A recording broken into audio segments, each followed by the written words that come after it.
and George Washington is a PowerPoint.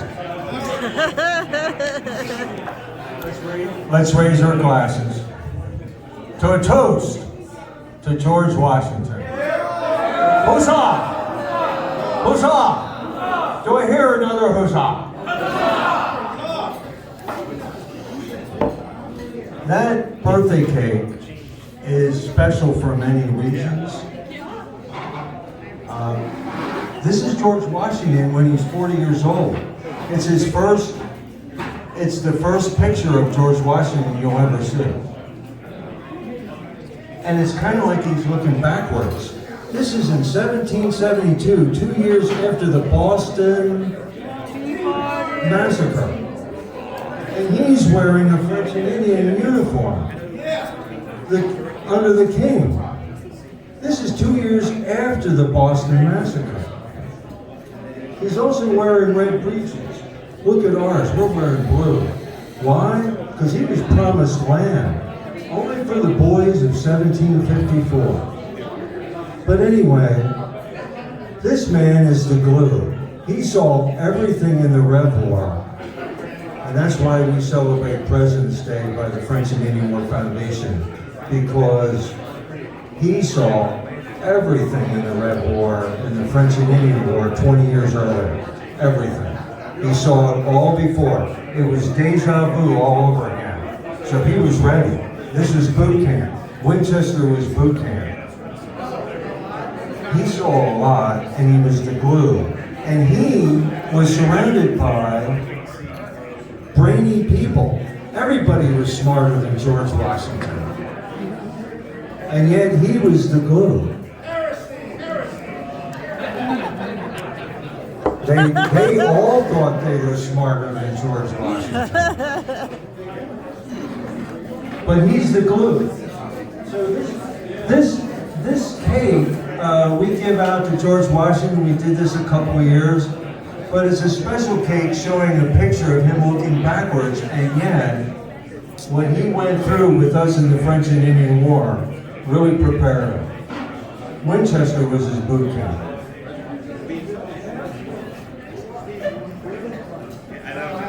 And he's got more than one birthday. And we want to know why we celebrate this at all. A lot of things are changing. And I want to just read 3 quotes. They're not fantastic quotes, but they kind of give an insight. Gentlemen and gentle ladies. Thank you. You will permit me to put on my spectacles, for I've grown not only gray, but almost blind in the service of my country. Now that's got a story and a half to it, because he was talking to officers that were going to do a military push and mutiny. That's what he said there on that quote. I've grown gray and blind in your service. So, and he's still serving us. He's a force multiplier. You know, when somebody's really great, it creates jobs. You got artists that want to paint them. And they sell their pictures and make money, and you got writers and authors that write about it, and you got this whole crowd that just thinks about it, wants to show up for a beer and a pizza because of this guy. He's a force multiplier. He was the glue. If they didn't have him, because he really had brainier people all around him, really did. I mean, you're talking Jefferson, Renaissance man. You're talking John Adams, he was the rock. You're talking all these guys. It was like he had Lincoln's cabinet. They all thought they were better than Lincoln, too. And then he writes, there's a quote, he says, "Every post is honorable in which a man can serve his country." That kind of reminds you of a later quote by another president. "Ask not what your country can do for you. Ask what you can do for your country." And why did George say every post is honorable in which a man can serve his country? Because there were a lot of people competing for his job. I mean, that first quote, he's saying that to a mutiny. And when he put those glasses on, he made grown men cry, because they went through a lot with him. There's a lot to these quotes. There's a story behind each one. And then, having now finished the work assigned me, I retire from the great theater of action. Well, he did retire, but we're still hanging on to this story. Because this story won't quit.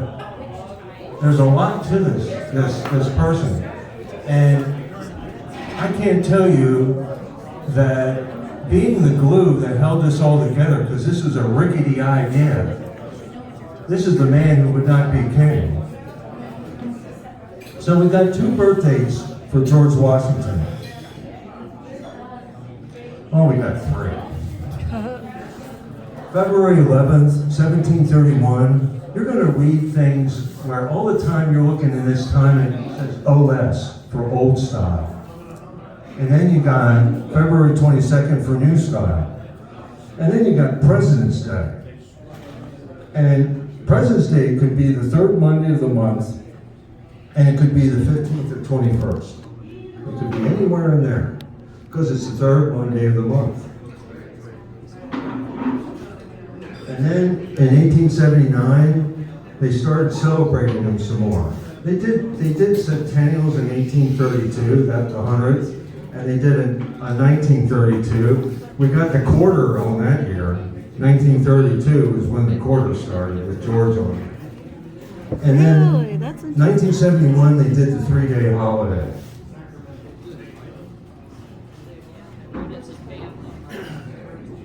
And then we're going to get rid of another problem here. How many people say February? How many people say February? All right, the second group's right. There's no silent R. It's February. We're going to nail this one down now. So forever after, it's February. Say it with me. All together. February. February. So here we got 1750 law. Okay? 1750, they're going to change 2 things. They're going to change, in 1752, the legal year begins January 1st. See, prior to 1752 in the British Empire, the year didn't begin January 1st. It began March 25.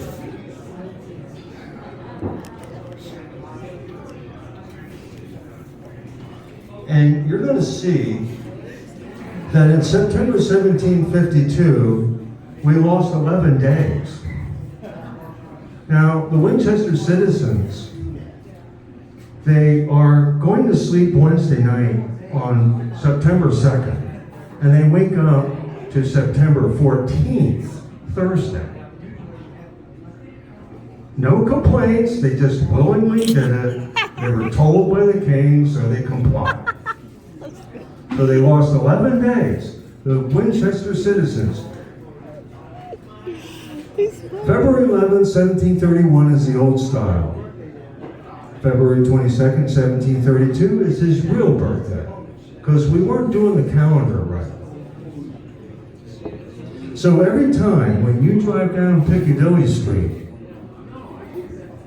and you drive by this arch by the front of the walking wall or the other end of the walking wall, you're going to look at that 1752 and you're going to remember that George Washington's birthday is very well related to this problem here. Because in September of 1752, they established the city of Winchester, officially. Prior to that, and you'll remember, you see 1744 when you drive into town, and then you go by this walking wall and you see 1752. What up? So 1744 is when Winchester was founded, and it was known by various other names like Opequon or Frederickstown, rather. And it's on the old maps, you'll see it marked as Fredericktown. So when they went to the House of Burgesses to establish the official name of the town, it became officially, for sure, Winchester, 1752. That's why you see founded, 1744, established, 1752. But at the same time, them changing that official name and making sure it happened, they're waking up to a loss of 11 days. Now, nobody rioted, nobody got upset. They just did what they were told. Shot down a balloon. Okay? So next time when you drive by that street, you're going to remember that's related to George Washington's birthday. Oh my God. So changed as of January 1st, 1752. He had to write his birthday as 11 February 1732. Okay? Because there were two things they changed in 1752. The legal year starts January 1st. Well, prior to 1752, he would have wrote 11 February 1731. But now, beginning January, it's 11 February 1732. He's cool. He doesn't make even a bother about it. He just does it. And then, well, this is the order of the king. Listen to the king. Did I say that in a higher voice? But by September of 1752, he had to make another change. He now had to write his birthday as 22 February 1732 because of that 11-day change. And even prior to 1752, you know, Scotland started writing their year, because Scotland doesn't listen to England much, but Scotland would actually started using January 1st as the beginning of the new year. And a lot of other countries were too. In fact, even in England itself, they kept two books. One showed two different dates, showing January 1st in accounting as the real beginning of the real year, and also March 25th. So even in George Washington's diary, he would write Friday, March 11, 1747, and then in May. So when you see that, this is why. When you read things and you wonder why they got 2 years, that's what's going on here.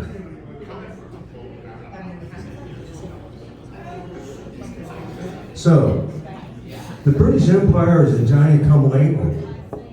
They're like really late to this story.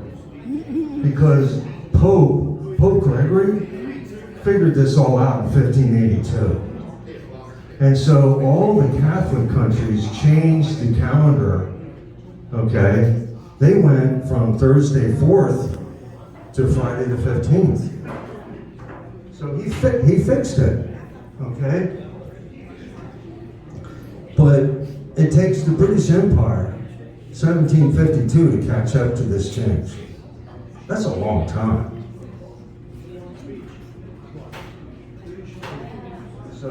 So Pope Gregory, he made a 10-day change. By the time 1752 runs around, we got to make the change to 11 days. In fact, 11 days happened in 1700. So there's two world systems, Copernicus and Ptolemy. They're both right. Even though one is actually wrong, they both predict where the planets will be and how the year is going to run equally well. Pretty well, equally well. But one's inaccurate, and Ptolemy is inaccurate. Copernicus uses the sun as the center, and Ptolemy uses the earth. But Ptolemy could predict to this day where all the planets are going to be using Earth as the center. It still works.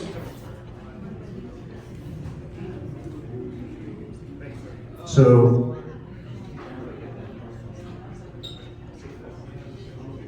those are the 2 days. So basically, it's the universe does not comply with a very exact number. It's always changing.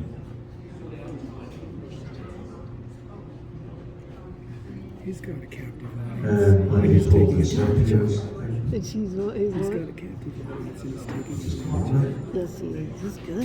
He is good. He's a good speaker. Okay, and this is, we always see that prior one. That's how we always look. Oh my What's God. really happening right now while we sit, this is what's really happening. That's crazy. That's the sun dragging all the planets. And the planet and the sun does an orbit around the whole Milky Way. So the sun is on an orbit on a far arm out of the Milky Way, doing an orbit around the center of the Milky Way. And it's dragging all these planets with it, and it's not doing it exactly each time. Oh my goodness. Which messes up the Pope, messes up Easter, messes up anybody predicting anything, because they always got to keep adjusting. So Ben Franklin explains this problem. That's what he looked like around that time, 1752. Doesn't look like Ben. But he says, since the king and parliament have thought fit to alter our year by taking 11 days out of September 1752 and directing us to bring our account for the future on the 1st of January, some account that changes the year hath heretofore undergone, and the reasons of them may, that's in the almanac. Who's reading that? Does the modern mind read that very well? But people off the street were actually reading that language. They wrote, even up to Charles Dickens, they wrote far more complicated than the language we read today in the papers. What the guy on the street doing? So here it is. Ben continues, and by the way, during this time, he's doing the kite experiment, or so it is allegedly said. So he's doing the lightning rod in 1752 and prior, and he's doing the kite. But he's also explaining why this change is happening in Poor Richard's Almanac to the local person on the street.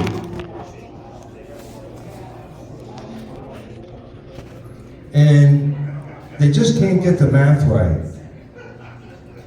But part of this act in 1750, before it's implemented in 1752, they used to do an extra day every 100 years. Now they don't. It's going to be centennial years are no longer leap years unless advisable. One in the old date. A man looking forward to the future, he wants the old date. He still shows the old calendar. OS you see on that calendar. No way. Wow. And then we have the leap second. It's still happening. January 1st, 2017. And we had to add a second. We're speeding up. We're zooming around. We're speeding up. And all you who have gotten older know that time is flying. So here we are. And we just want to say that one of the next events is we're going to re-elect George Washington. We're not done with this guy. So July 23rd, if you come down to the courthouse on the walking mall, you're going to vote for George. There's going to be 4 guys trying to nail you to vote for them, and I'm waiting for the time this town doesn't vote for George anymore. But so you got to stack the vote. July 23rd, 2023, this year, 5 p.m. to 7:30, and it makes sense to do it at happy hour because after all, he did feed all his voters beer and rum. Frank Wolf. And by the way, back to this man there, up front center, George. He's going to be there, so you got to vote for him. And by the way, he beat out George. Tell him. All right. There's this 22 and 26 thing. Until this guy came along, George was the earliest voted politician in this county. Until this guy came along. So George was 26 when he got voted to the House of Purchases. He lost his first election, but the second one he won at 26. He's 22. What?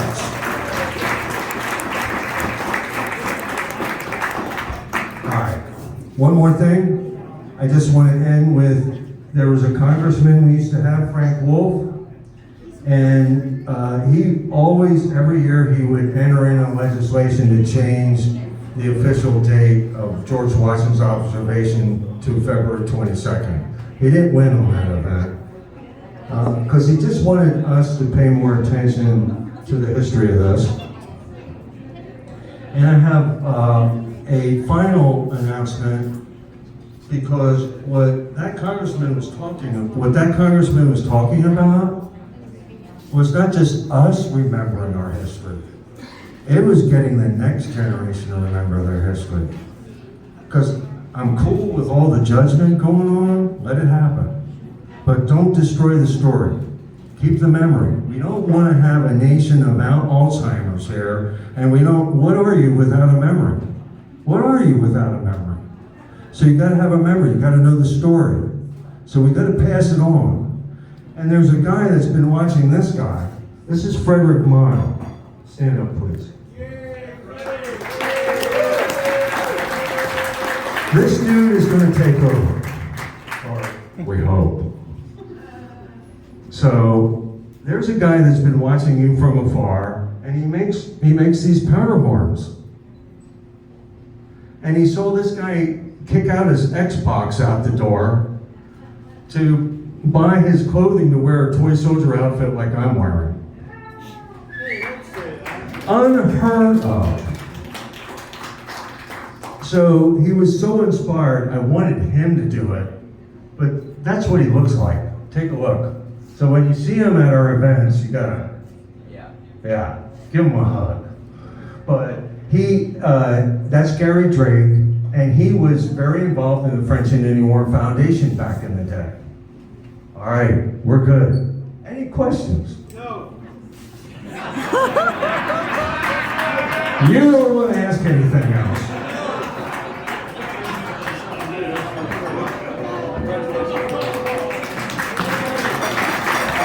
Congratulations, Freddie.